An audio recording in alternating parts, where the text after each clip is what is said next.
Documents में चाहिए होती है, सो आप सभी कैमरा ऑन करेंगे जब भी बोला जाएगा। अभी हम शुरू करते हैं Newton's laws of motion, but उससे पहले आपको एक टेस्ट है आप लोगों का सभी को। बेटा रखो अपना Durgesh, everyone please take care कि आपका माइक जो है वो ऑफ रहे, क्लास में डिस्टरबेंस होती है, ठीक है। सो देखिए 14 जनवरी को आपका टेस्ट है, जिसको भी अभी तक नहीं इंफॉर्मेशन है आप लोगों के लिए, इस पे सारा सिलेबस एडेड है।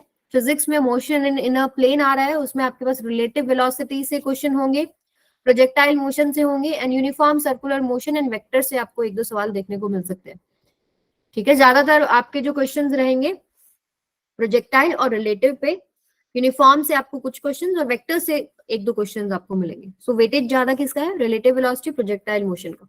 इसको अच्छे से करके आइएगा। केमिस्ट्री में आपको दिख रहा है chemical bonding, ionic bond, Fajans rule, VSEPR theory, hybridisation, dipole moment, bond parameters and molecular orbital theory, ये सभी आप प्रिपेयर करेंगे। मैथमेटिक्स में क्या है? Quadratic equations and sequence and series. So test बहुत इंपॉर्टेंट है। आप लोगों को ही पता लगेगा कि आप लोगों को कितना लर्निंग हो गई है, कितना और उसमें हमको मेहनत करने की जरूरत है। तो सभी बच्चे टेस्ट अटेम्प्ट करेंगे और अपना जो टेस्ट स्कोर है वो मेरे साथ शेयर करेंगे। Is that clear? चलिए फिर हम चलते हैं trend analysis, Newton's laws of motion, या ये चैप्टर इस नाम से होता है laws of motion.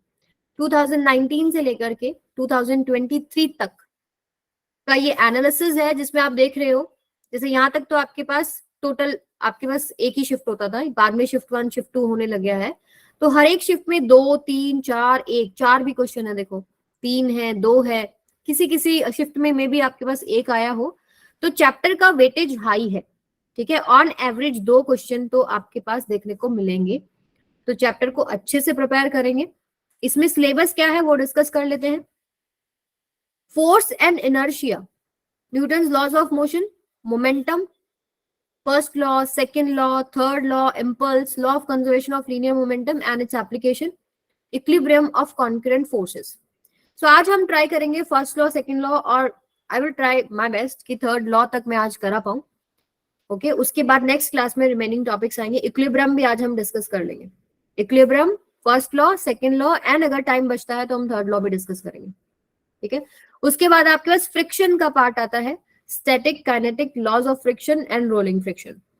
Dynamics of circular motion हम लॉज ऑफ मोशन कंप्लीट करने के बाद शुरू करेंगे, जिसमें हम सेंट्रीपिटल फोर्स, सेंट्रीफ्यूगल फोर्स और उसकी एप्लीकेशन, ये टॉपिक्स एडेड है। Vehicle on a level circular road and vehicle on a banked road, ये टॉपिक इस बार हाईलाइटेड है, तो ये अलग से हमको पढ़ने हैं, ठीक है। तो ये ओवरऑल आपका सिलेबस है, जिसको हम 3 हिस्सों में बांटते हैं। पहला हिस्सा तो ये है जिसमें हम लॉज डिस्कस करते हैं, इक्विलिब्रियम डिस्कस करते हैं। सेकंड हिस्सा आपका रहता है फ्रिक्शन, और थर्ड आपके पास पार्ट रहता है dynamics of circular motion. Kinematics में आपको ऑलरेडी करा चुकी हूँ। इस चैप्टर के लास्ट में हम डायनेमिक्स पे डिस्कस करेंगे, जिसमें 2 इंपॉर्टेंट है आपके पास, बैंकिंग रोड एंड आपके पास ये vehicle on a level circular road, ये सब डिस्कस किया जाएगा, ठीक है। आज जो हम करेंगे वो क्या है? Normal reaction, tension, first law, second law, third law, numerical and free body diagram कैसे ड्रॉ करते हैं, एंड इक्विलिब्रियम से रिलेटेड कुछ क्वेश्चंस डिस्कस करेंगे। सो वेटेज आपके लिए ऑलरेडी देखिए जेई में काफी अच्छा वेटेज है, 6 to 7% चला जाता है। सो इस 6 to 7% काफी अच्छा वेटेज है, चैप्टर इंपॉर्टेंट है। सो अभी शुरू करते हैं हम लोग इंट्रोडक्शन से। सो आपके पास देखिए एक होता है काइनेमेटिक्स और एक होता है डायनेमिक। काइनेमेटिक में आप क्या पढ़ते हैं, काइनेमेटिक्स में आप क्या पढ़ते हैं, और डायनेमिक्स में आप क्या पढ़ते हैं, कोई बताएगा मेरे को? मैकेनिक्स के 2 पार्ट हैं। मैकेनिक्स के आपके पास 2 पार्ट हैं, काइनेमेटिक्स एंड डायनेमिक्स। जब भी कोई मोशन हो रहा है तो उसके अंदर आपके पास क्या होता है? देखिए डिस्प्लेसमेंट, वेलोसिटी, एक्सेलरेशन। सो क्या है? मोशन के इफेक्ट्स आप स्टडी करते हैं काइनेमेटिक्स में, ओके। डायनेमिक्स में हम स्टडी करते हैं why there is change in acceleration, why there is change in velocity, why there is any displacement.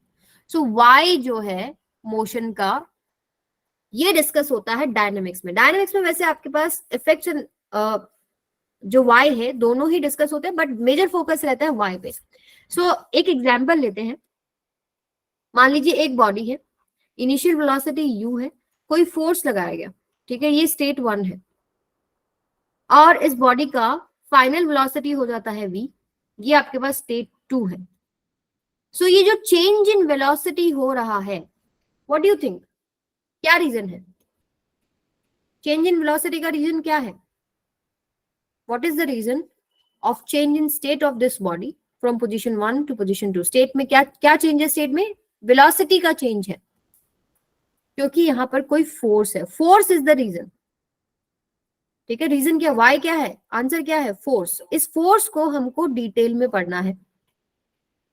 ठीक है, फोर्स की एसआई यूनिट क्या होती है? Metre per second. Newton. Newton per metre. Newton only. Newton. Force क्या होता है, आप ऐसे रिप्रेजेंट करते हो ना, mass into acceleration, KG metre per second square, ऐसे लिखते हैं. इसको हम 1 kg metre per second square को हम न्यूटन बोलते हैं. सीजीएस यूनिट क्या होती है? डाइन. ठीक है, और जब आप यूनिट्स एंड डायमेंशंस पढ़ते हैं तो इनके बीच में एक रिलेशनशिप पढ़ते हैं. 1 न्यूटन में कितना डाइन होता है? 10 to the power 5. ठीक है, अच्छा ये वेक्टर क्वांटिटी है कि स्केलर क्वांटिटी है? Vector quantity. Vector quantity. Yes, ये आपके पास एक वेक्टर क्वांटिटी है. तो अब फोर्स की बात जब हम कर रहे हैं तो बहुत टाइप्स ऑफ फोर्सेस आपको आपके सिलेबस में देखने को मिलेंगे. ठीक है, तो टाइप्स ऑफ फोर्सेस में जो डिस्ट्रीब्यूशन है वो कैसे किया गया है? एक आपके पास आता है नॉन कॉन्टेक्ट फोर्स. ठीक है, एक आपके पास आता है contact force. Contact forces, non contact forces. एक आपके पास आता है वीक फोर्सेस. एक आपके पास आता है न्यूक्लियर फोर्सेस. ठीक है, जो न्यूक्लियर फोर्स है, न्यूक्लियर फोर्स कहां होता है? न्यूक्लियस के अंदर प्रोटॉन प्रोटॉन, न्यूट्रॉन न्यूट्रॉन, इनके बीच में जो फोर्स होता है, ये आपका क्लास 12th का टॉपिक है, वहां डिस्कस करेंगे. वीक फोर्सेस का कोई एग्जांपल देगा मेरे को? Vendor wall force. मॉलिक्यूल्स के बीच में जो फोर्सेस है, वेंडर वॉल फोर्सेस, ये आपका केमिस्ट्री का टॉपिक है. आप इसको डिटेल में केमिस्ट्री में पढ़ते हैं. आई थिंक इसके लिए आप इक्वेशन भी निकालते हैं. Non contact and contact. So non contact forces का कोई एग्जांपल देगा मेरे को? बताइए, कोई भी अगर आपको फोर्स पता है, non contact force.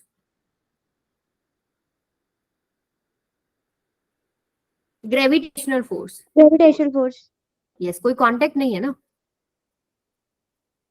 Gravitational force जो कि वैल्यू क्या रखता है, दो बॉडीज अगर मान लो आपके पास एक मास m1 है, एक मास m2 है, इनके सेंटर टू सेंटर का डिस्टेंस अगर r है, तो दोनों के बीच में जो फोर्स की वैल्यू आती है वो क्या आती है? g m1 m2 बाय में r स्क्वायर. ठीक है, अच्छा कोई भी बॉडी को अर्थ अपनी तरफ अट्रैक्ट करती है एक फोर्स से, उसको हम वेट भी तो बोलते हैं. बोलते हैं नहीं बोलते? वेट क्या होता है आपके पास? mg. वेट भी आपके पास क्या हो गया? नॉन कॉन्टेक्ट फोर्स हो गया.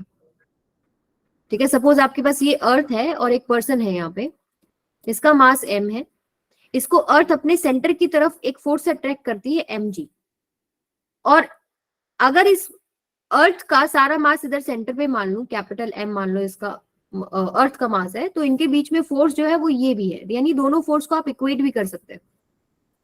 इसी से हम ग्रेविटेशन में एक्सेलरेशन ड्यू टू ग्रेविटी भी निकालते हैं. तो वेट है, ग्रेविटेशनल फोर्स है, और बताइए इलेक्ट्रोस्टैटिक फोर्स. दो चार्जेस के बीच में, दो लाइक चार्जेस है, मान लो एक पॉजिटिव रख दिया, एक पॉजिटिव रख दिया, it will attract. Positive positive repel करेगा, एक पॉजिटिव एक negative, that will attract each other. तो वो भी आपके पास क्या है? एक नॉन कॉन्टेक्ट फोर्स है. तो इलेक्ट्रोस्टैटिक फोर्स ये आप पढ़ेंगे क्लास 12th में. ग्रेविटेशनल फोर्स हम अभी पढ़ेंगे 11th क्लास के अंदर. ठीक है। मैग्नेटिक फोर्स जो होते हैं वो भी आपके पास नॉन कांटेक्ट फोर्स में आते हैं, ये भी आप क्लास 12th में पढ़ेंगे। अब बात करते हैं कांटेक्ट फोर्सेस की। कोई एग्जांपल देगा कांटेक्ट फोर्स का जहां कांटेक्ट है? बताइए। Normal reaction, normal reaction, tension, spring force, ma'am friction. Yes friction. यहां आप देख रहे हैं इन सभी फोर्सेस में कोई ना कोई कांटेक्ट होता है। जैसे नॉर्मल रिएक्शन हम डिटेल में पढ़ेंगे, आज जो हम पढ़ने वाले normal reaction, tension, spring force, इसके बाद ये सब फोर्सेस हमारे पास हो जाएंगे जब नॉर्मल रिएक्शन, टेंशन वगैरह। स्प्रिंग फोर्स भी हम डिस्कस करेंगे आने वाले 2-3 लेक्चर्स के बाद। और फिर फ्रिक्शन भी करेंगे। फ्रिक्शन क्या होता है? मान लो एक बुक है, एक टेबल पे रखी है, अगर आप इसको किसी फोर्स से खींच रहे हैं तो जहां ये कांटेक्ट है वहां एक फोर्स लगता है टेंजेंशियली बैकवर्ड डायरेक्शन में, opposite to the motion of the body. यहाँ पर कांटेक्ट है ना, that's why we are saying it a contact force. ठीक है, तो हमारा इस चैप्टर में फोकस जो रहेगा इन सभी पे रहेगा, कांटेक्ट फोर्सेस पे रहेगा, normal reaction, tension, spring force and friction. ठीक है, ग्रेविटेशन हम नेक्स्ट अलग चैप्टर में पढ़ेंगे। सबको क्लियर हो गया पिक्चर? Yes ma'am. चलो अब हम चलते हैं आगे, नॉर्मल रिएक्शन की बात करते हैं। बेटा कोई बताएगा नॉर्मल रिएक्शन क्या होता है और क्यों होता है? मान लो ये टेबल है आपके पास, ठीक है, इसकी लेग्स होगी, इसके ऊपर एक बुक रखी है या एक बॉक्स रखा है जिसका जो मास है वो है m। तो ये बुक को जो अर्थ है टुवर्ड सेंटर एक फोर्स से खींचती है जो इसका वेट होता है mg, है कि नहीं? और नॉर्मल रिएक्शन कैसे हम निकालते हैं? नॉर्मल रिएक्शन निकलता है जहां ये कांटेक्ट है सरफेसेस का उसके परपेंडिकुलर। ठीक है, तो ये जो टेबल है ये इस बुक के ऊपर एक नॉर्मल रिएक्शन लगाता है n, और ये बुक जो है, जैसे ये टेबल ने इस बुक पे लगाया वैसे ही बुक जो है वो टेबल पे लगाती है एक नॉर्मल रिएक्शन s। ठीक है, अब देखिए यहां से ये कॉन्सेप्ट आया क्यों आया आपके पास नॉर्मल रिएक्शन, ये समझने की जरूरत है। जब ये कांटेक्ट में है तो आपने एक फोर्स देखा बुक के ऊपर mg। mg इज फोर्स है, लाइक फोर्स क्या होता है आपके पास? मास इनटू एक्सेलरेशन। यहाँ पर आपके पास फोर्स है m इंटू जी। अगर आपके पास कोई फोर्स है तो एक्सेलरेशन होना चाहिए ना, आपने इसको फोर्स लगाया तो इसका मोशन होना चाहिए, एक्सेलरेशन मतलब चेंज इन वेलोसिटी होना चाहिए। बट ये सरफेस के अंदर तो नहीं घुसता ना, कोई बुक रखी हो टेबल के अंदर तो नहीं घुस रही है ना, तो इसका मतलब ये फोर्स को बैलेंस करने के लिए एक फोर्स है। तो टेबल इसके ऊपर पलट के एक फोर्स लगाती है, नॉर्मल रिएक्शन। और नॉर्मल रिएक्शन जो है अकेला नहीं होता, एक्शन रिएक्शन पेयर में आता है। हमेशा फोर्सेस पेयर में एग्जिस्ट करते हैं। अगर टेबल ने इस पे नॉर्मल रिएक्शन लगाया है तो बुक भी इसके ऊपर एक नॉर्मल रिएक्शन लगाएगी, equal and opposite in direction. But ये डिफरेंट बॉडीज पे लगते हैं, कैंसिल आउट नहीं होते हैं। एक लग रहा है टेबल पे, एक लग रहा है बुक के ऊपर। ठीक है, तो ये कैंसिल नहीं होंगे, एक सिंगल बॉडी पे होते तो कैंसिल हो जाते।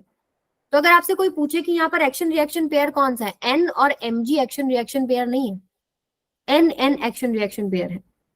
तो सिंपल डेफिनेशन आपके पास क्या है? It is a force perpendicular to surface in contact, to surface in contact. यहां तक किसी को कोई डाउट है? एनी डाउट बेटा? No ma'am. अब नो इसकी मैम। की पॉइंट्स डिस्कस करेंगे हम लोग। आ जाओ। The contact force by which two surfaces in contact push each other, ये एक पुश फोर्स भी बोलते हैं हम इसको। पुश कर रहा है ना, जैसे टेबल जो है बुक पे लगा रहा है, वो पुश कर रहा है, ऊपर की तरफ लगा रहा है। And perpendicular to the contacting surface, ये इलेक्ट्रोमैग्नेटिक इन नेचर होता है। अगर इसको माइक्रोस्कोपिक लेवल पे ले जाके पढ़ोगे ना तो इनके एटम्स जो है सर्फेसेस के आपस में इंटरेक्ट कर रहे हैं, इसलिए हम इसको इलेक्ट्रोमैग्नेटिक इन नेचर कहते हैं। इसको हम पुशिंग फोर्स भी कहते हैं, एक्टिंग टुवर्ड्स द बॉडी। जैसे टेबल ने बॉडी के ऊपर लगाया, पुश कर रहा है, ऊपर की तरफ फोर्स है। Contact force in a direction perpendicular to surface in contact, ये तो हमने देख ही लिया कि वो perpendicular to surface in contact है, ऊपर या नीचे। Always produce in action reaction pair, action reaction में आता है। नॉर्मल रिएक्शन पुल नहीं करता, ऑब्जेक्ट को पुल नहीं करता, पुश करता है। सेल्फ एडजस्टिंग होता है, जैसे फ्रिक्शन फोर्स सेल्फ एडजस्टिंग होता है, वैसे ही नॉर्मल रिएक्शन सेल्फ एडजस्टिंग होता है। इसके ऊपर हम क्वेश्चन करेंगे, तब आपको क्लैरिटी आएगी। Normal reaction can never be negative, negative नहीं होता, मिनिमम वैल्यू उसकी 0 होती है। n equals to 0, normal reaction 0 का मतलब दो कंडीशन है, या तो आपके पास बॉडी कांटेक्ट में ही नहीं है, या अगर कांटेक्ट में है बट एक दूसरे को पुश नहीं कर रही है। फॉर एग्जांपल अगर एक बॉडी दूसरी बॉडी पे है, ठीक है, और ये फ्री फॉल कर रहे हैं,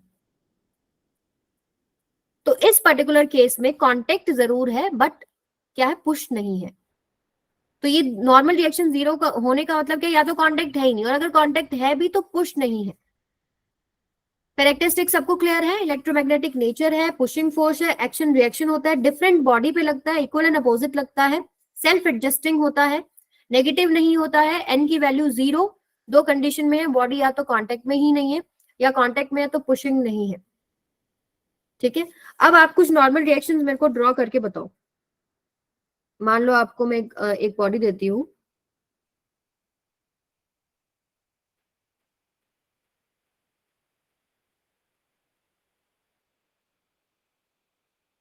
हाँ जी बताइए यहाँ पर नॉर्मल रिएक्शन कहाँ कहाँ लगेगा, कितने नॉर्मल रिएक्शंस आएंगे। ये मास m है, ये स्मॉल m है, बताओ कितने नॉर्मल रिएक्शंस आएंगे, कहाँ कहाँ कांटेक्ट है, ड्रॉ करो अपनी कॉपी पे।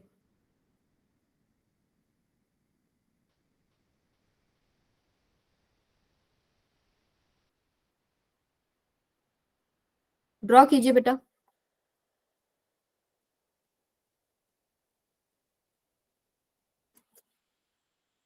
अब चेक करो, मैं बना रही हूँ, अभी चेक करेंगे। देखिए एक तो यहाँ सरफेस कांटेक्ट में है, ठीक है, तो ये सरफेस इस ब्लॉक पे लगाएगा, देखो एक इस ब्लॉक का वेट होगा जो इसके ऊपर लग रहा है। अब ये सरफेस के अंदर तो घुसता नहीं, तो कोई फोर्स बैलेंस कर रहा है, तो सरफेस इस पे पलट के एक नॉर्मल रिएक्शन लगाएगा, N1 ले लेते हैं, और ये सरफेस पे लगाता है N1, इक्वल एंड अपोजिट आएंगे। अब यहाँ पर भी कांटेक्ट है, सो यहाँ पर भी एक लगेगा normal reaction, parallel to surface, perpendicular to surface in contact, तो ये N2 आ गया। वैसे ही ये नीचे भी लगाएगा N2, यहाँ पर भी कांटेक्ट है तो यहाँ पर भी परपेंडिकुलर एक फोर्स आएगा, ये आ गया आपके पास N3, और ये इस सरफेस पे लगाएगा N3। ठीक है, इस तरीके से आपको ड्रॉ करना है।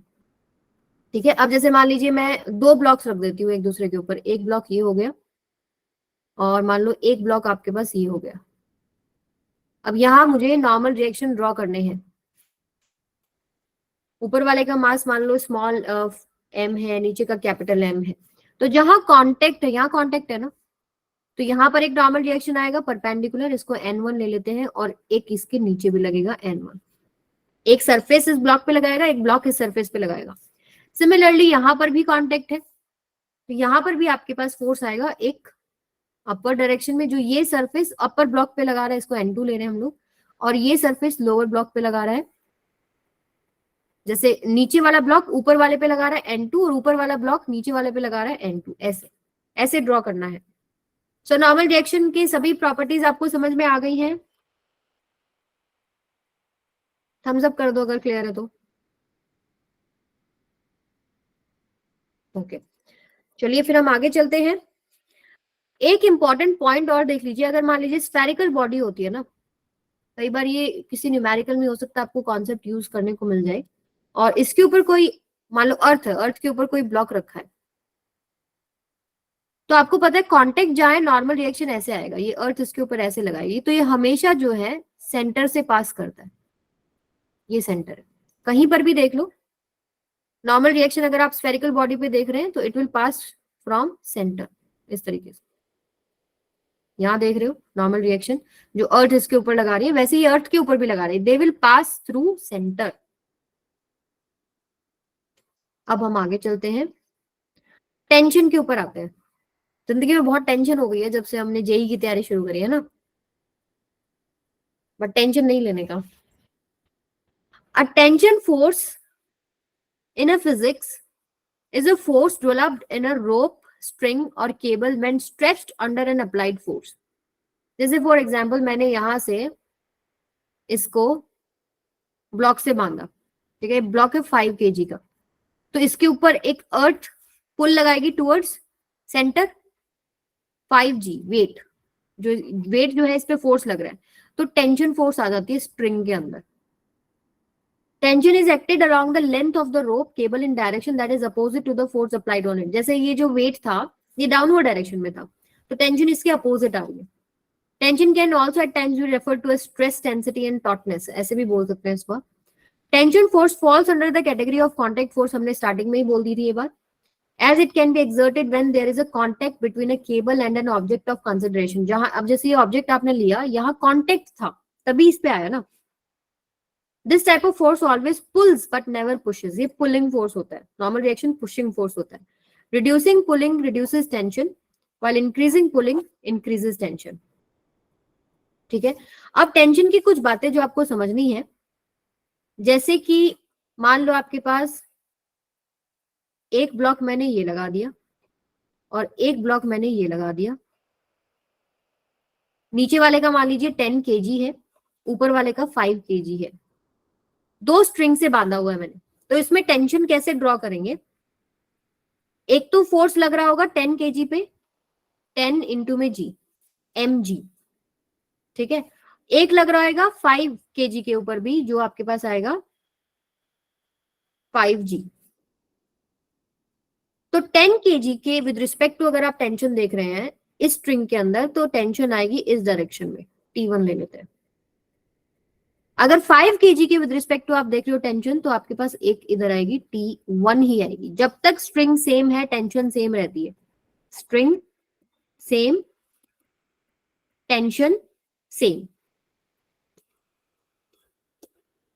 ठीक है। तो जैसे 10 kg के ऊपर देखा आपने, फोर्स लग रहा है उस पर 10g, और पॉइंट ऑफ कांटेक्ट पे एक टेंशन आएगा अपोजिट टू दिस फोर्स।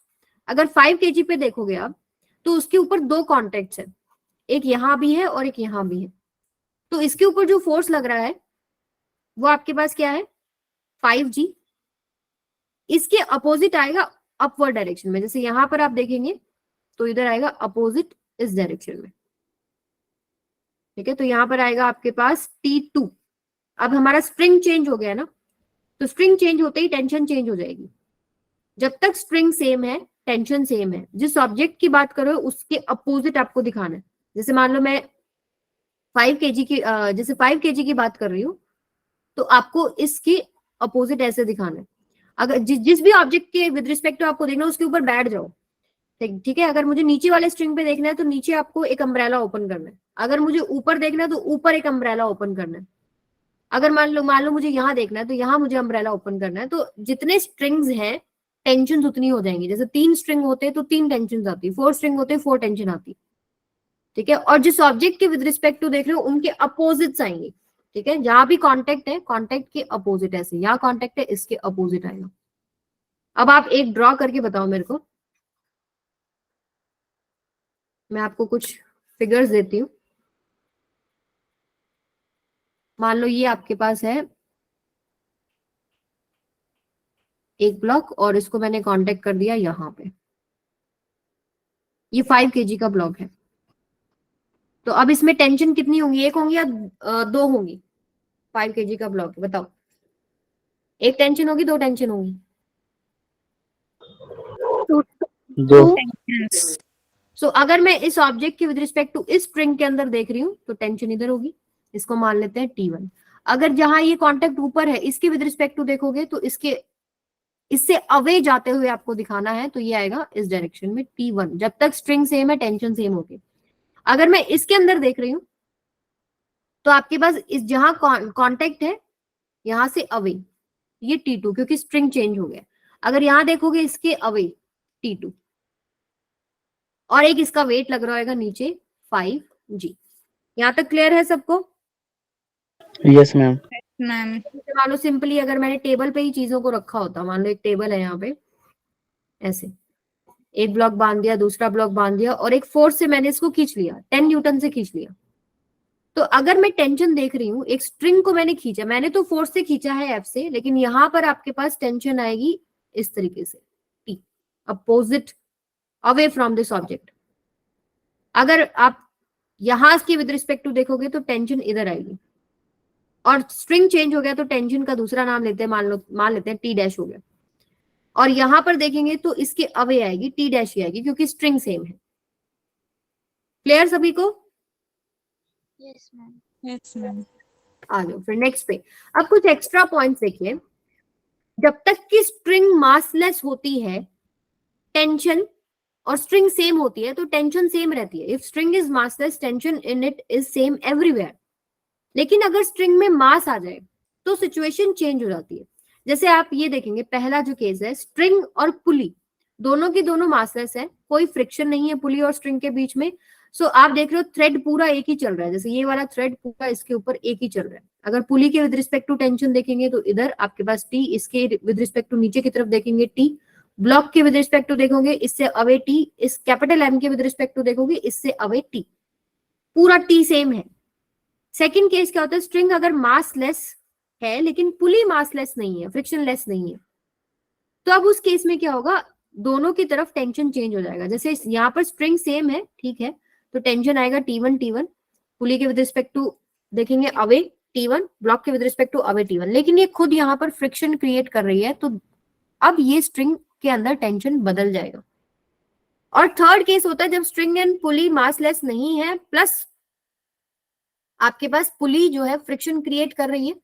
उस केस में अब आपके पास हर जगह पर टेंशन अलग अलग है। यहाँ पे T1 है, इसके विद रिस्पेक्ट टू T2 है, इसके विद रिस्पेक्ट टू T3 आ रहा है, अगर ब्लॉक के विद रिस्पेक्ट टू देखो तो T4 आ रहा है। लेकिन लकीली हमारे पास सारे जो 99% केसेस रहते हैं वो केस 1 पे ही रहते हैं, यही आपको देखने को मिलेगा। मे बी 1 से 2% आपको यहाँ पर देखने को मिले, तो वो आपके PYQ वगैरह में कहीं क्वेश्चन आएंगे तो वो हम डिस्कस करेंगे। 99% केसेस में आपके पास फर्स्ट केस ही एप्लीकेबल है। पुली प्रॉब्लम्स में भी ऐसे ही होता है, आपको बोला गया होता है कि मासलेस पुली है या स्ट्रिंग जो है मासलेस है। अब हम आगे चलते हैं free body diagram. Free body diagram important है कैलकुलेशंस को इजी और क्लीन रखने के लिए, ठीक है। ये क्या होता है, एक डायग्रामेटिक रिप्रेजेंटेशन होता है single body with all forces acting on it, ठीक है। इसमें क्या होता है, एक सिंगल पॉइंट से, मान लो एक बॉडी है, उसके ऊपर बहुत सारे फोर्सेस लग रहे हैं, उसको हम क्या करते हैं, एक पॉइंट से दिखाते हैं और उसके ऊपर लगने वाले फिर सारे फोर्सेस हम दिखाते हैं। इसका आप 3 पॉइंट लिख सकते हैं। First, show body by a point. Second आपके पास आएगा show force acting on body not by body, मतलब बॉडी के ऊपर जो फोर्स लग रहे हैं वो दिखाने हैं, बॉडी ने जो फोर्स लगाए हैं वो नहीं दिखाने हैं। एंड थर्ड आपका फ्रेम ऑफ रेफरेंस इंपॉर्टेंट है, क्योंकि फ्रेम ऑफ रेफरेंस बदलने से आपके पास फोर्सेस बदल जाते हैं। कई बार किसी फ्रेम ऑफ रेफरेंस में हो सकता है 2 ही फोर्सेस है, किसी फ्रेम ऑफ रेफरेंस में 3 फोर्सेस है। तो हम इसको एक बार आपको दिखाते हैं। जैसे मान लीजिए आपके पास ये ब्लॉक है और ये टेबल पे रखा है, इसका मास m है, तो इस ब्लॉक का फ्री बॉडी डायग्राम बनाना है तो इसको पॉइंट से दिखाएंगे। इसके ऊपर आपको पता है एक फोर्स लग रहा है due to gravity, weight mg, एक फोर्स जो इस पे लग रहा है mg। क्या इसके अलावा कोई और फोर्स लग रहा है? इसके अलावा कोई फोर्स है? बोले तनिषा। यस, एक फोर्स है, नॉर्मल रिएक्शन भी तो लग रहा है। जो सरफेस कांटेक्ट में है ये भी तो ब्लॉक पे लगाएगा नॉर्मल रिएक्शन ऐसे, और ये सरफेस पे भी लगाएगा नॉर्मल रिएक्शन। लेकिन हमें कौन सा फोर्स लेना है, जो ब्लॉक के ऊपर लग रहा है, ब्लॉक जिस पे लगा रहा है वो नहीं लेना हमको। तो एक नॉर्मल रिएक्शन ऊपर आ रहा है, ठीक है। अब मैं अगर बोलूं कि वर्टिकल डायरेक्शन में कोई मोशन नहीं है, ये बॉडी रेस्ट पे रखी है, तो उस केस में आपके पास n इक्वल्स टू mg हो जाता है। पर n इक्वल्स टू mg हर बार नहीं होता, ये सारे केसेस हम डिस्कस करेंगे। ये एक पर्टिकुलर केस है जहां पर n इक्वल्स टू mg बन गया, ठीक है। सो अब FBD बना के देखते हैं कुछ के। जैसे मान लीजिए पुली का बना के देखते हैं। मान लो ये आपके पास पुली है, इस पे एक इस तरफ मास है m1, एक इस तरफ मास है m2, and m2 is greater then m1। आपको 3 FBD बनाने हैं, एक पुली का बनाना है, एक ब्लॉक m1 का बनाना है, एक ब्लॉक m2 का बनाना है। सभी अपनी कॉपी में बनाइए, बनाइए सभी के सभी।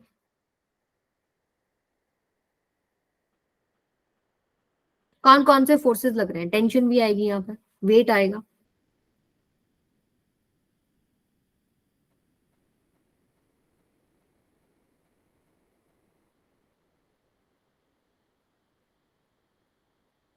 बना लिए? ओके, अब देखो मैं पहले बनाती हूँ इसका फ्री बॉडी डायग्राम। इस पे लगने वाला फोर्स क्या है? एक तो इसका वेट ही है m1g, एक इस ब्लॉक पे टेंशन लगेगी इसके अवे t। अगर मैं इसकी बात करूं m2 की, सो एक तो लग रहा है इस पे वेट m2g और एक लग रहा है इसके ऊपर टेंशन t ही लगेगी, क्योंकि अब देखो यहाँ पर मैंने मेंशन नहीं किया, बट नहीं मेंशन है तो समझ लो कि स्ट्रिंग मासलेस है, पुली मासलेस है। Pulley is massless and string massless. ठीक है, सो अगर मैं इसका एफबीडी बना रही हूँ तो m2g लग रहा है तो नीचे इस पे, और एक टेंशन लगेगा, और स्ट्रिंग देखिए मासलेस है और सेम स्ट्रिंग है, पुली पे से ऐसे एक ही तो स्ट्रिंग चल रही है ना। बस आपको देखना है ऑब्जेक्ट के विद रिस्पेक्ट टू, आपको अवे दिखाना है, तो यहाँ पर टेंशन आएगा इस तरफ, यहाँ पर टेंशन आएगा टी इस तरफ। अगर मुझे पुली का बनाना है, पुली को हम पॉइंट से दिखाएंगे। अब देखो एक ये स्ट्रिंग हो गया, स्ट्रिंग चेंज हो गया ना, तो टेंशन क्या होगी? मान लो मैंने लिख दिया T1, नीचे T थी, ऊपर मैंने T1 लिख दिया। ठीक है, और आपके पास एक टेंशन जो है इसके अवे इधर भी लगेगी ऐसे, एक इसके अवे इधर भी लगेगी ऐसे, तो ये आएगा आपके पास T, और आपके पास एक इधर भी आएगा T। ऐसे दिखाते हैं, जरूरी नहीं है पॉइंट पे ही दिखा रहे हैं, आपको आसपास भी दिखा सकते हो, ऊपर नीचे, अगर एक से ज्यादा फोर्सेस है तो। क्लियर है सबको? Yes ma'am. अब जैसे इंक्लाइंड प्लेन पे भी आप ऐसे ही करते हैं, इंक्लाइंड प्लेन पे काफी आपको एफबीडी की जरूरत पड़ती है, बहुत सारे फोर्सेस हो जाते हैं कई बार। जैसे ब्लॉक रखा है, ब्लॉक का वेट तो डायरेक्टली नीचे ही लगता है। ठीक है, एक नॉर्मल रिएक्शन लगेगा इसके ऊपर ऐसे, perpendicular to surface in contact. अगर ये फ्रिक्शन लेस सरफेस नहीं है तो एक फ्रिक्शन भी लगेगा। मान लीजिए इस ब्लॉक का मोशन जो है डाउनवर्ड डायरेक्शन में हो रहा है, तो एक फ्रिक्शन भी लगेगा ऊपर। चलो फ्रिक्शन को छोड़ दो, अभी स्मूथ सरफेसेस की बात करते हैं। इस ब्लॉक का अगर मैं एफबीडी बनाऊं तो एक इस पे लग रहा है वेट इसका mg नीचे, और एक इस पे लग रहा है अभी नॉर्मल रिएक्शन, अभी फ्रिक्शन की बात ही नहीं करते चलो। तो ऐसे आपको एफबीडी बनाने आने चाहिए।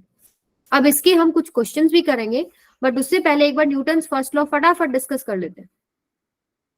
एक बॉडी पर बहुत सारे फोर्सेस हो सकते हैं, पर आपके पास एक्सेलरेशन यूनिक होता है, हमेशा ये बात याद रखें। मान लो ये आपके पास एक बॉडी है, इसके ऊपर बहुत सारे फोर्सेस लग रहे हैं, F1, F2, F3, F4।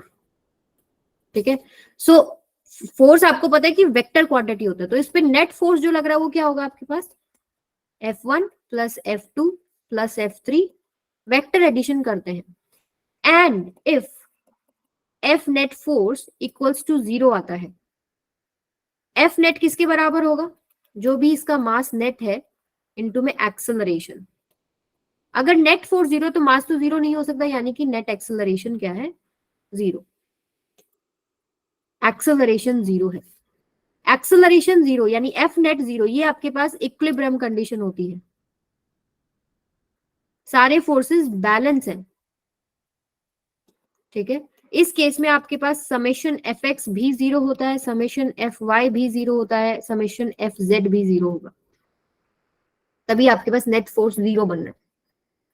अगर नेट फोर्स 0 है तो बॉडी जैसे भी है वो वैसे ही रहेगी ना। अगर वो रेस्ट पे रखी है तो रेस्ट पे रहेगी, अगर वो किसी वेलोसिटी के साथ मूव कर रही है और उस पे नेट फोर्स 0 तो उसी वेलोसिटी के साथ मूव करती रहेगी, यही न्यूटन्स फर्स्ट लॉ है। If there is no external force the body will remain in its state, जैसे भी है। रेस्ट पे है तो रेस्ट पे रहेगी, अगर आपके पास बॉडी रेस्ट पे है सो रेस्ट पे रहेगी, मोशन में है तो मोशन में ही रहेगी, और मोशन में भी आप याद रखें ना तो डायरेक्शन बदलेगी ना magnitude, constant velocity, constant velocity के साथ चलती रहेगी if F net is equal to 0। यही फर्स्ट लॉ है और इसके अलावा कुछ नहीं है। ठीक है, अब न्यूमेरिकल्स कहाँ आते हैं? न्यूमेरिकल्स आते हैं इक्विलिब्रियम कंडीशन के ऊपर। If body is in rest, it will remain in rest. If it is in motion, it will remain in motion with a constant velocity until or unless some external force is applied on it. ये Newton's first law है ना। अब इसके हम कुछ questions करते थे। देखो, find tension in strings when system is in equilibrium. अब बोल दिया आपको सिस्टम इक्विलिब्रियम में, इक्विलिब्रियम में मतलब जैसे है वैसे ही रहेगा, ठीक है, अब ये रेस्ट पे रहेगा, 5 kg जैसे है वैसे ही रहेगा, 2 kg जैसे है वैसे ही रहेगा।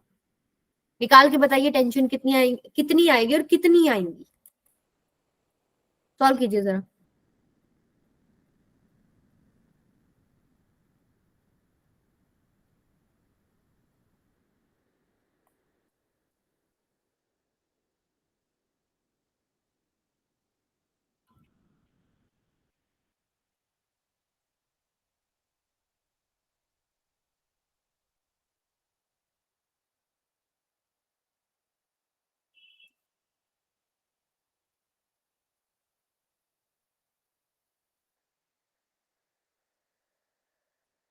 इतनी देर नहीं लगनी थी भाई। देवदूत कितना आंसर आया?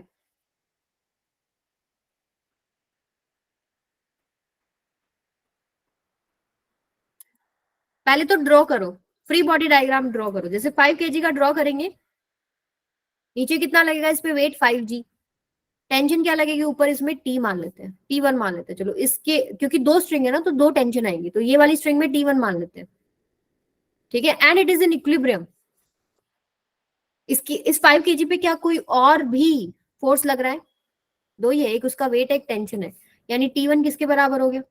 5g के बराबर हो गया, क्योंकि ये इक्विलिब्रियम में है, फोर्सेस बैलेंस्ड है सारे।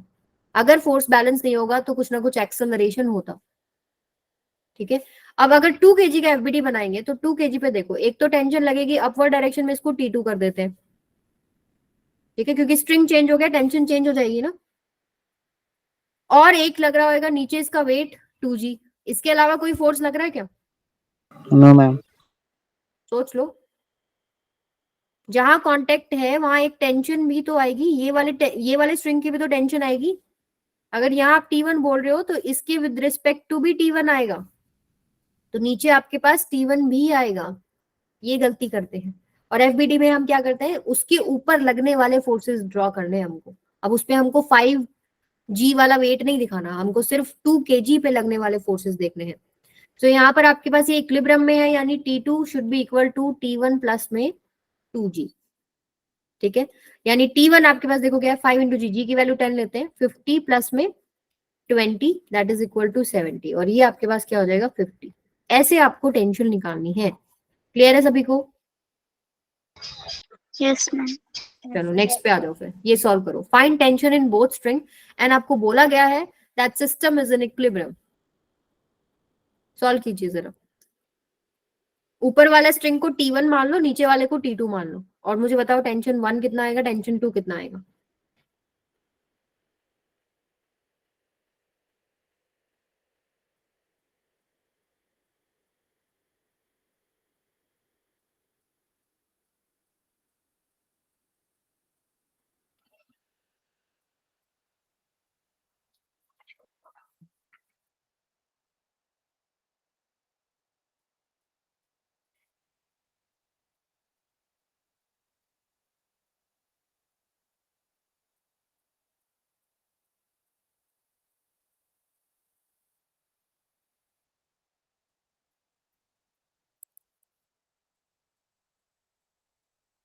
अभी मैंने आपको बताया था, अगर नेट फोर्स 0 होता है तो समेशन एफ एक्स भी 0 है, समेशन एफ वाई भी 0। जब बहुत सारे फोर्सेस आपको दिखे तो एक्स और वाई एक्सिस में ब्रेक कर लो, कंपोनेंट्स ले लीजिए फोर्सेस के। जैसे कि मान लीजिए मैं 5 kg का एफबीडी बनाती हूँ, तो 5 kg के एफबीडी में देखो, एक तो लगेगा इसका वेट नीचे की तरफ 5g, एक इस स्ट्रिंग में लेते हैं हम लोग T2, तो एक ये लग रहा है आपके पास T2। एक इस स्ट्रिंग की बात करें तो इधर लग रहा है T1, ये आपके पास हो गया T1। ठीक है, अब इसको सॉल्व कैसे किया जाए, आपको एक एंगल गिवन है ना, अगर ये इक्विलिब्रियम में है तो एफ एक्स भी 0 होगा और एफ वाई भी 0 होगा। ठीक है, अगर ये 37 डिग्री है तो इसके पैरेलल एक लाइन ड्रॉ कर लो, ये भी तो 37 डिग्री होगा। अब इस टेंशन के कंपोनेंट्स कर सकते हैं, इस डायरेक्शन में क्या आएगा T1 cos 37, एक आपके पास आएगा T1 sin 37। ठीक है, तो हमने कंपोनेंट्स देखो क्या क्या कर लिया, एक तो T2 हो गया इधर, एक आपके पास ऊपर की तरफ हो गया T1 cos 37, नीचे आपके पास 5g है, और बैकवर्ड डायरेक्शन में T1 sin 37, यही है ना। अब ये इक्विलिब्रियम में है, तो Fx में आप फोर्स कंपेयर कर दो कि ऊपर जितना फोर्स है नीचे उतना ही फोर्स होगा, और y में भी आपके पास जितना फोर्स आगे उतना फोर्स पीछे होगा. So T1 cos 37 that is equal to 5g, and second आपके पास क्या आ रहा है, T2 equals to T1 sin 37. तो यहां से आप T1 वैल्यू निकाल सकते हो, 5 आपको पता है कांस्टेंट वैल्यू है, जी की वैल्यू 10 रख लो, cos 37 आप निकाल सकते हो, T1 की जो भी वैल्यू आएगी आप यहाँ पुट कर दो, आपके पास T2 आ जाएगा. ठीक है, इक्विलिब्रियम दे रखा है ना. चलो एक क्वेश्चन और करते हैं. Find tension in spring and normal reaction on mass m if m is in equilibrium. अब ये जो मास है इक्विलिब्रियम में बोल रहे हैं. ठीक है, तो आपको दिख रहा है कि ये बंधा हुआ है, आराम से रेस्ट पे होगा यहाँ पे, तो रेस्ट पे ही रहेगा, तो सारे फोर्सेस बैलेंस्ड होने चाहिए. तो इसका एफबीडी अगर हम बनाए तो एफबीडी में क्या क्या लग रहा है, देखो एक तो नीचे लगेगा इसका mg, और एक आपके पास इधर लग रहा है टेंशन T. अब कैसे सॉल्व करेंगे इसको, एंगल भी नहीं गिवन है. ऐसे केस में हम लोग क्या करते हैं, mg के कंपोनेंट लेते हैं और एक्स वाई एक्सिस को थोड़ा सा चेंज करते हैं. जैसे मान लीजिए ये मेरे पास फोर्स लग रहा है mg, अगर ये थीटा है तो ये लाइन अगर मैं खींचू perpendicular to this incline plane तो ये भी थीटा होता है. ये आप निकाल भी सकते हो, अगर किसी को डाउट है तो ये 90 डिग्री होता है. आप इसको सॉल्व करके देखना.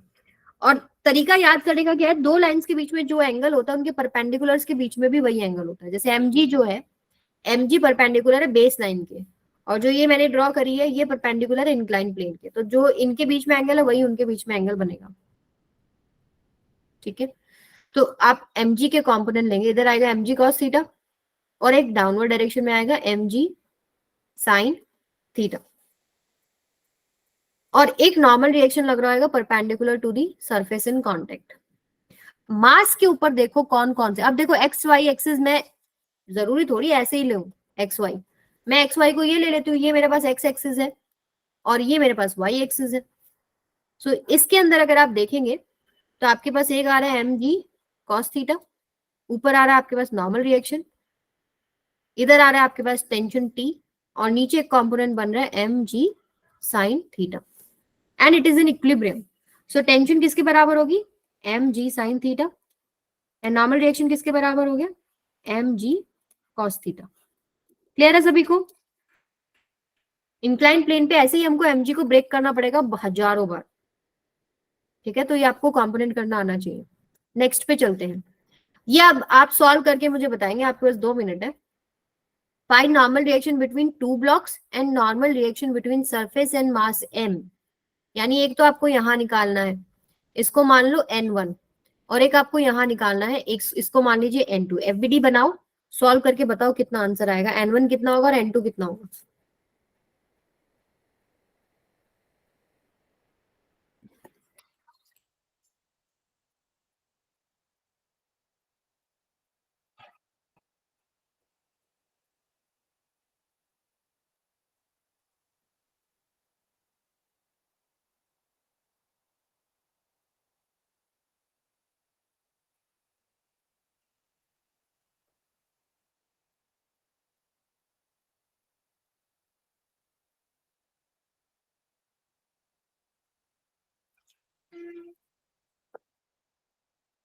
रौनक का आंसर आया है n2 आपके पास आ रहा है mg, n1 आ रहा है m प्लस में mg,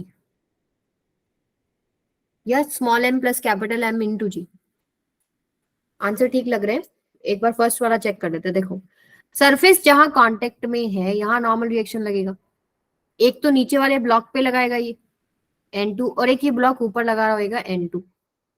यहां जहां सरफेस कांटेक्ट में है यहाँ एक नॉर्मल रिएक्शन लगेगा n1 नीचे, और एक ऊपर लग रहा होगा n1. अब अगर एफबीडी देखें तो ऊपर वाले ब्लॉक पे कौन से फोर्सेस है, एक तो उसका वेट होगा mg, एक उस पे नॉर्मल रिएक्शन लग रहा है, जो सरफेस उस पे लगा रहा है वो है ऊपर की तरफ n2, इसके अलावा उस पे कोई फोर्स नहीं है.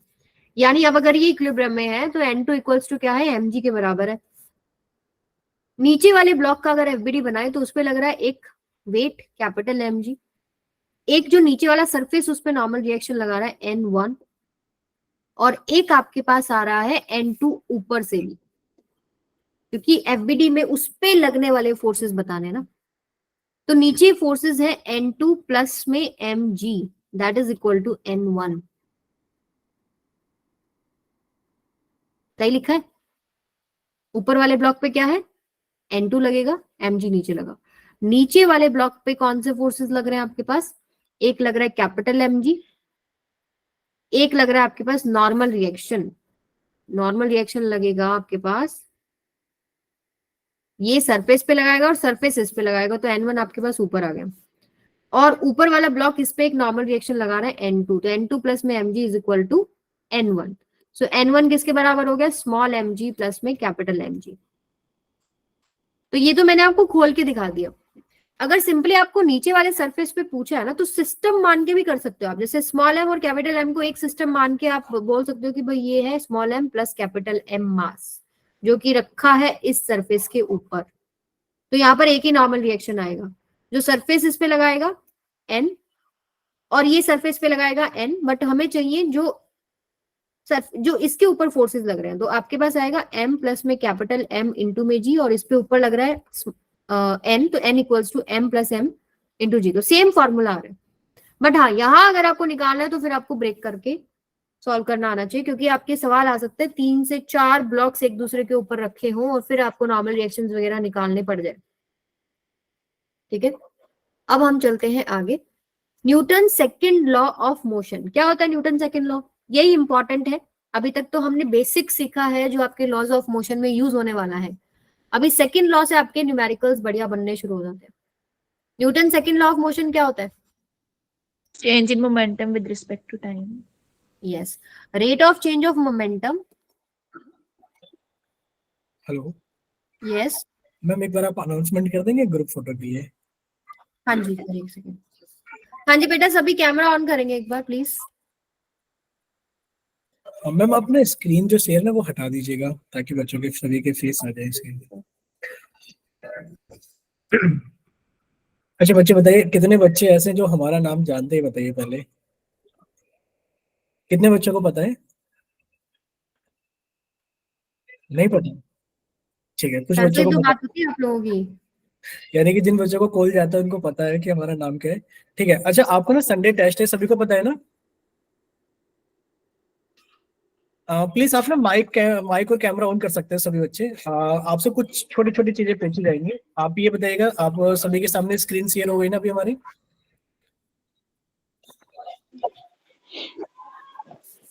देखिए, सभी से मतलब सभी को पहले तो आपका सिलेबस मिल ही गया होगा कि 14 जनवरी संडे को आपका टेस्ट है, और ये आपका सिलेबस है।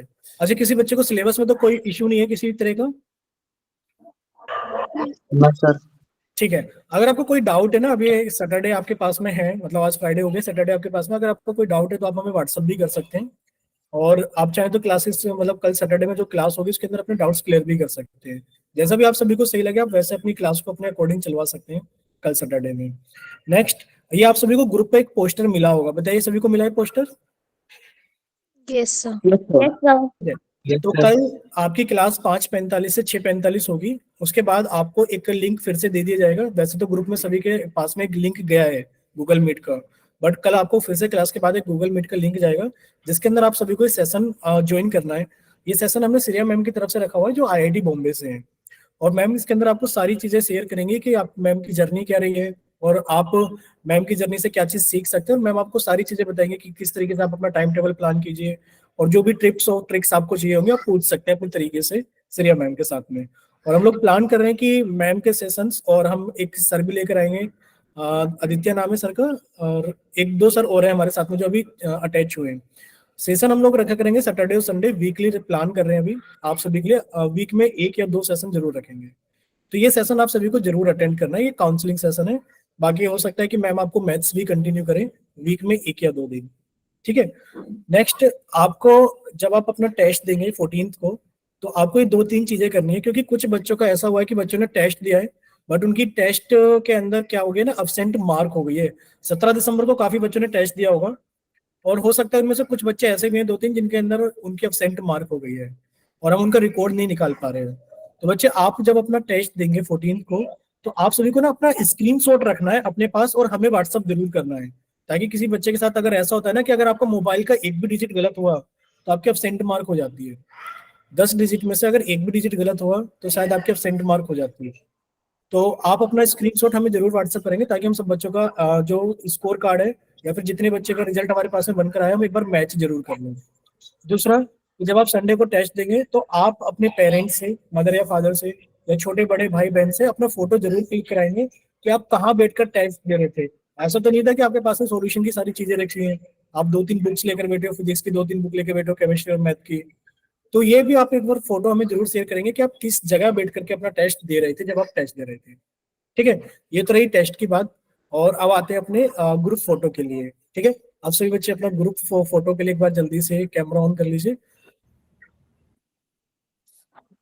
अभी काफी सारे बच्चों ने नहीं ऑन किया है। आदित्य बच्चे, आदित्य आप भी कर सकते हैं। और देवदत्त, पूजा, सभी बेटा ऑन कीजिए। हाँ, कुछ आज बच्चों के देखिए मुझे फेस सबके विजिबल चेहरे। नहीं है, कुछ बच्चों के फेस विजिबल नहीं है। ग्रुप मेहनत कोर के नाम से जो बच्ची क्लास ज्वाइन करते हैं आपका फेस शिवराम, विजिबल नहीं है। अपना आदित्य, थोड़ा घूम जाइए, मतलब जिस तरफ लाइट है ना उस तरफ घूम जाइए। आपके हेड के पीछे लाइट है। चलिए बाकी बच्चे भी कैमरा ऑन कर लीजिए एक बार जल्दी से। बाकी बच्चे भी कैमरा ऑन कर लीजिए। हरिणी कैमरा तो ऑन ये करो बेटा। फोटो ये फोटो ना हम अवंती के कवर पेज के ऊपर यूज करेंगे। हो सकता है कि जब आपके पास में कुछ अवंती का स्टडी मटेरियल नेक्स्ट ईयर जाए तो हो सकता है उसके ऊपर आपका भी फोटो लगा हो। ठीक है, कवर पेज में हम लोग यूज करेंगे। तो जल्दी से सब बच्चे कैमरा ऑन कर लीजिए। हो सकता है आप लकी हो और आपका फोटो ही आपके कवर पेज पे लगकर आपके घर पहुंच जाए। अपनी क्लास का बेस्ट फोटो आएगा, देखना।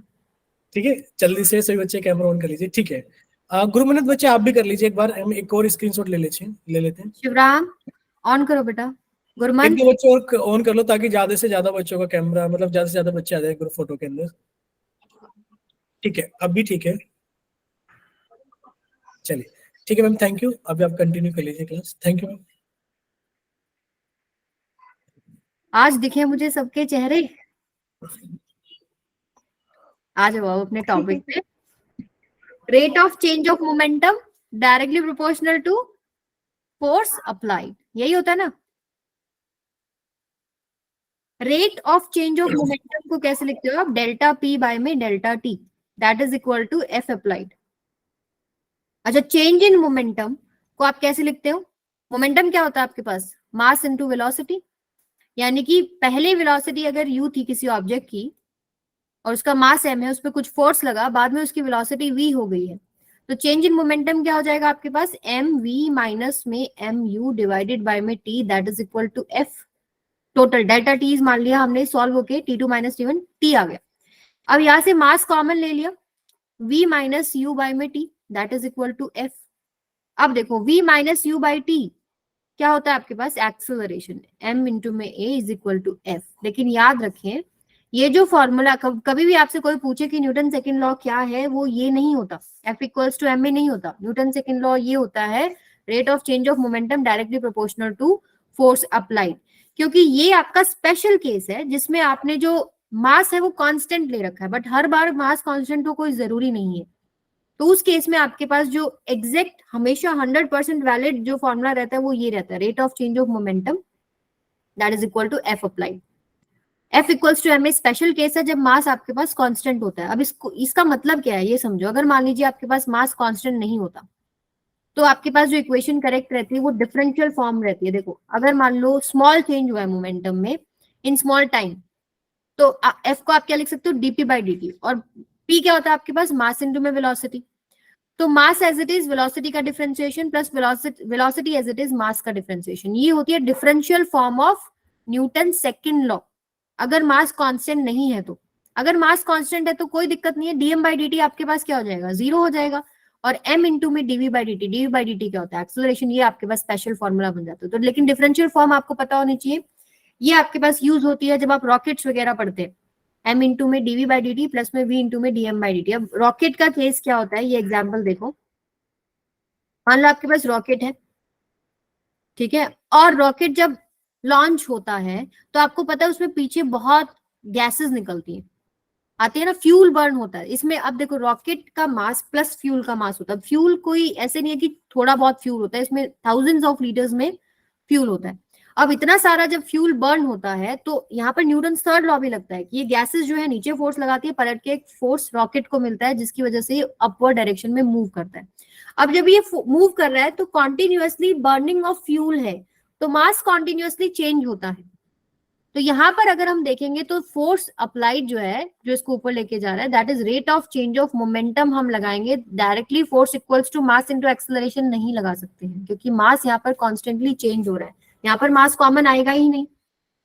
ठीक है, सो हमेशा जो करेक्ट फॉर्म है वो याद रखो, न्यूटन सेकंड लॉ होता है F applied equals to delta P by में डेल्टा टी। अब इसका एक और एग्जाम्पल भी बताया जाता है क्या, कि आइंस्टाइन रिलेटिव थ्योरी में बताया गया है कि कोई भी अगर ऑब्जेक्ट मोशन में होता है ना तो उसका मास बढ़ जाता है। तो उन्होंने एक फॉर्मूला दिया था m equals to M not by में अंडर रूट 1 माइनस में v square by c square. अब डेली लाइफ में क्या होता है कि जो वेलोसिटीज होती हैं वो comparison to c, that is speed of light, बहुत कम होती है, तो ये फैक्टर नेग्लेजिबल रह जाता है, तो m equals to M not हो जाता है। लेकिन अगर ऑब्जेक्ट जो है वो comparable to speed of light जाता है, जैसे if velocity equals to c by 2, उस केस में देखो m equals to M not by में अंडर रूट 1 माइनस में c square by 4 into C square. C square से सी स्क्वायर कैंसिल, इसको आप सॉल्व करेंगे, ये आएगा आपके पास अंडर रूट 4 बाय में 3 एम नॉट। m जो है वो आपके पास ग्रेटर देन एम नॉट आ रहा है, this under root 4 by 3 is greater than 1। So इसका मतलब ये है कि मास चेंज हो रहा है, तो ऐसे केसेस में आप force is equal to mass into acceleration नहीं लगा सकते, आप rate of change of momentum करके उसको सॉल्व करेंगे। अब जैसे कई बार क्या जो रॉकेट के क्वेश्चंस आते हैं उसमें आपको बताया जाएगा, जैसे इस पर्टिकुलर केस में हम देखें, आपको ये बताएंगे कि जो मास का चेंज है विद टाइम, मास डिक्रीज कितना हो रहा है, जैसे मान लीजिए 5 kg पर सेकेंड डिक्रीज हो रहा है, तो dm बाई dt हो गया आपके पास -5। अगर मान लीजिए 5 kg बढ़ रहा है पर सेकेंड, तो +5 dm बाई dt की वैल्यू हो जाती है। तो वहां पर आपको ये rate of change of mass जो है उसकी वैल्यू गिवन होगी या किसी तरीके से निकालनी होगी, तो अब आप फोर्स की वैल्यू निकालेंगे। क्लियर है ये बात सबको? यस और नो बेटा? हम Yes, सबको ma'am. अच्छा चलो आ जाओ अब आगे। अब क्वेश्चंस कैसे करने हैं वो देखो। What will be acceleration and normal reaction if F1 and F2 forces are applied on the block in the direction as shown below? ठीक है, and F2 is greater than F1। आपको क्या निकालना है? एक्सेलरेशन निकालना है कि कितना होगा अगर फोर्स F1 इधर से लगाए, F2 इधर से लगाए, तो इसका FBD बनाओ। ठीक है, और जिस तरफ ज्यादा फोर्स है आपको पता है एक्सेलरेशन भी नेट उधर ही होगा, तो यहां से आपके पास F2 किधर लग रहा है, इस डायरेक्शन में, और F1 इस डायरेक्शन में। अब F2 ग्रेटर देन F1 है तो एक्सेलरेशन F2 की डायरेक्शन में ही रहेगा। तो हमारे पास जो फॉर्मूले में F equals to mass into acceleration है, that F is net force. So net force, एक से ज्यादा फोर्स है तो नेट फोर्स निकालेंगे, that is F2 minus F1, that is equal to its mass M, इसका मास अगर M है, इनटू में इसका acceleration. Net force is equal to its mass into में एक्सेलरेशन। तो एक्सेलरेशन आपके पास क्या आ जाएगा, F2 माइनस F1 बाय में M। क्लियर है सबको ये चीज? Yes, ma'am. ठीक है, अब आ जाओ नेक्स्ट पे। अच्छा, यहाँ पर अगर नॉर्मल रिएक्शन निकालने को बोलते तो कैसे निकालते? इस अभी देखो इसमें कोई भी वर्टिकल डायरेक्शन में मोशन ही नहीं है, तो नीचे इस पे लग रहा है mg और एक सरफेस इस पे लगाएगा नॉर्मल रिएक्शन, तो नॉर्मल रिएक्शन किसके बराबर हो जाएगा, mg के बराबर हो जाएगा। ठीक है, अब एक थोड़ा सा मुश्किल सवाल करते हैं, find normal reaction and acceleration. अब इसमें आपको दो फोर्सेस लगा रखे हैं, एक फोर्स आपको इस डायरेक्शन में दे रखा है, एक फोर्स इस डायरेक्शन में दे रखा है। तो सपोज इसकी वैल्यू आपके पास है 10 और इसकी वैल्यू है आपके पास 20, और ये जो मास है ये वैल्यू आप ले लो कितना, इसको 20 ले लो, इसको 10 ले लो, और मास की वैल्यू ले लीजिए कितनी है, 5 kg। ठीक है, नॉर्मल रिएक्शन एंड एक्सेलरेशन निकालना है। अब देखो यहाँ पर फ्री बॉडी डायग्राम बहुत काम आएगा। ठीक है, मैं मास साइड में लिख रही हूँ ताकि कंपोनेंट्स में आपको दिखा सकूं कैसे इसको सॉल्व करना है। मास है आपके पास 5 kg, तो अगर मैं वर्टिकल डायरेक्शन का मोशन कंसिडर करूं तो क्या क्या लग रहा है, देखो एक तो आपके पास लग रहा है इसके ऊपर 5g नीचे, एक सरफेस इस पे लगाएगा नॉर्मल रिएक्शन। अब ये जो फोर्स लग रहा है आपको दिख रहा है 20, ये 37 डिग्री पे लग रहा है। ठीक है, तो इसको हम कैसे सॉल्व करेंगे, इनके सारे फोर्सेस को हम एक्स और वाई एक्सिस में ले आएंगे। सो कंपोनेंट्स लेंगे, इधर आएगा आपके पास 20 cos 37, एक अपवर्ड डायरेक्शन में आएगा 20 sin 37। अब ये जो फोर्स है इसको आप ऐसे एक्सटेंड भी कर सकते हो, अगर ये 53 डिग्री है तो ये भी 53 डिग्री होगा, ठीक है। तो एक आपके पास इसी डायरेक्शन में आएगा, अगर ये 10 है तो ये आएगा 10 cos 53 डिग्री, और एक डाउनवर्ड डायरेक्शन में आ जाएगा 10 sin 53 डिग्री, ठीक है। क्लियर है यहां तक सबको? अब ये सारे कंपोनेंट्स हमको दिखाने हैं। अब जैसे यहां पर आपको दिख रहा है, हमने ये तो दिखा दिया था 5G नॉर्मल रिएक्शन, एक आपके पास इधर है 20 cos 37 डिग्री, प्लस एक और भी है 10 cos 53 डिग्री, ठीक है। एक आपके पास है 20 sin 37 अपवर्ड डायरेक्शन में, 20 sin 37, और एक आपके पास है डाउनवर्ड डायरेक्शन में 10 cos 53 डिग्री, ठीक है। ये सारा हमने सिंप्लीफाई करके लिख लिया। अब हम मानते हैं कि जो इसका मोशन है वो इस डायरेक्शन में, सपोज एक्सेलरेशन इधर है, तो आपके पास देखिए इस डायरेक्शन में फोर्स जो है वो आपके पास रहेगा 20 cos 37 प्लस 10 cos 53, यही फोर्स है। तो that is equal to its mass, यानी 5 इंटू में एक्सेलरेशन ए, ये ए एक्सेलरेशन से अगर मूव कर रहा है तो नेट फोर्स ये है आपके पास 20 cos 37 प्लस 10 cos 53 डिग्री, क्योंकि बैकवर्ड डायरेक्शन में कोई कंपोनेंट नहीं है। अगर हम बात करें वर्टिकल डायरेक्शन में, तो वर्टिकल डायरेक्शन में तो कोई मोशन ही नहीं है, हम मान रहे हैं कि ब्लॉक ऐसे चल रहा है, ठीक है। तो यहाँ पर क्या है 20 sin 37 plus normal reaction that is equal to 10 cos 53 degree plus में 5G, ठीक है। यहाँ से आपके पास नॉर्मल रिएक्शन निकल जाएगा, एंड ऊपर वाले इक्वेशन को आप सॉल्व करेंगे तो आपके पास इसका एक्सेलरेशन आ जाएगा। समझ में आया आप कैसे सॉल्व करना है? Yes ma'am. Yes, तो एक ma'am. क्वेश्चन करेंगे, या चलिए आप घर से करके आइएगा। ये सवाल है। अब इसमें बस एक टिप जो आपको समझ में आनी चाहिए वो ये है कि जब भी आप ब्लॉक टू ब्लॉक टच वाले क्वेश्चंस कर रहे हैं ना, तो आप कोई फोर्स लगा रहे हैं तो दे विल मूव टुगेदर। तो M1 भी ए एक्सेलरेशन से चलेगा मान लो, और M2 भी ए ही एक्सेलरेशन से चलेगा, ठीक है। अगर आप इसको सिस्टम मान के करेंगे तो M1 प्लस M2 एक ब्लॉक हो गया, तो जो कि ये एक्सेलरेशन से चल रहा है, तो एक्सेलरेशन क्या हो जाएगी आपके पास F बाय में M1 प्लस में M2, सिंपल। अगर इसको खोल के सॉल्व करेंगे हम लोग तो FBD बनाइएगा M1 का, M2 का, यहाँ पर नॉर्मल रिएक्शन भी आएगा एक इधर और इधर, ठीक है। और आपके पास नॉर्मल रिएक्शन इधर भी आएंगे, अपवर्ड डायरेक्शन में भी आएंगे ऐसे, ठीक है। इनके FBD बना के ओपन करके देखिए, और आपको ये भी निकालना है कि इसके बीच में जो कांटेक्ट है यहाँ नॉर्मल रिएक्शन क्या रहा है, क्योंकि आप अगर डायरेक्ट इसको एक सिस्टम मान के सॉल्व करते हैं ना तो एक्सेलरेशन तो सॉल्व हो जाएगा, लेकिन अगर बीच में कांटेक्ट है सरफेसेस के तो नॉर्मल रिएक्शन निकालने के लिए आपको उसको अलग अलग सॉल्व करना पड़ेगा। तो इसको अलग सॉल्व कीजिएगा, इसको अलग सॉल्व करिएगा, और नॉर्मल रिएक्शन की वैल्यू निकालिएगा, और आपके पास एक्सेलरेशन की वैल्यू तो मैंने बताई, अलग सॉल्व करके भी आपके पास यही आनी चाहिए, F equals to M1 plus M2 into A, तो ए आएगा F बाय में M1 प्लस में M2। तो ऐसे ही आपके पास 2-3 सवाल हैं, इनको आप प्रैक्टिस करेंगे।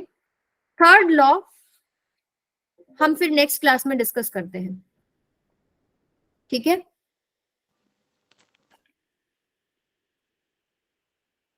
तो आज हमने फर्स्ट लॉ पढ़ा, सेकंड लॉ पढ़ा, FBD पढ़ा, ठीक है, नॉर्मल रिएक्शन पढ़ा, टेंशन पढ़ा, टाइप्स ऑफ फोर्सेस पढ़े, और जनरल बेसिक जितना भी जरूरत थी आप लोगों को, टेंशन को समझना कैसे लगाना है, नॉर्मल रिएक्शन को समझना कैसे लगाना है, ये सब डिस्कस हो गया।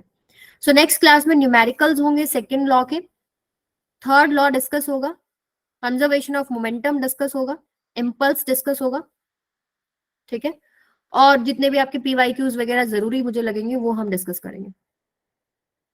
टेस्ट की तैयारी कीजिए, कोई डाउट रहता है तो आप मुझे अपने प्रॉब्लम शेयर कर सकते हैं।